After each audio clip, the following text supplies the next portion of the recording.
दिंडोरी तालुक्यातील तिल्लोळी शिवारात स्थानिक गुन्हे शाखेचा जोरदार छापा. अवैधरित्या गांजा विक्री करणाऱ्या इसमावर कारवाई करत तब्बल 50 किलो 130 ग्रॅम गांजा जप्त.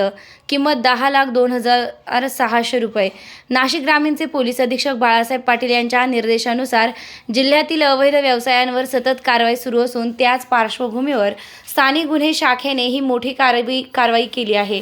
8 डिसेंबर रोजी पोलीस निरीक्षक रवींद्र मगर यांना मिळालेल्या गुप्त माहितीच्या आधारे तिल्लोळी पाडा कोचरगाव परिसरात छापा टाकण्यात आला. यावेळी चंदर नामदेव भरसट राहणार तिल्लोळी यास ताब्यात घेण्यात आलं. त्याच्याकडून मोठ्या प्रमाणावर अवैध गांजा जप्त करण्यात आलाय.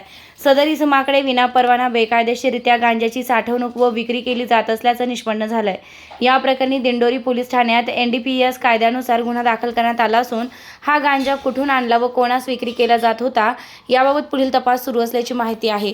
या कारवाईत पोलीस निरीक्षक रवींद्र मगर यांच्या मार्गदर्शनाखाली पोलीस उपनिरीक्षक सुदर्शन बोडके व पथकातील सहभाग झाले होते.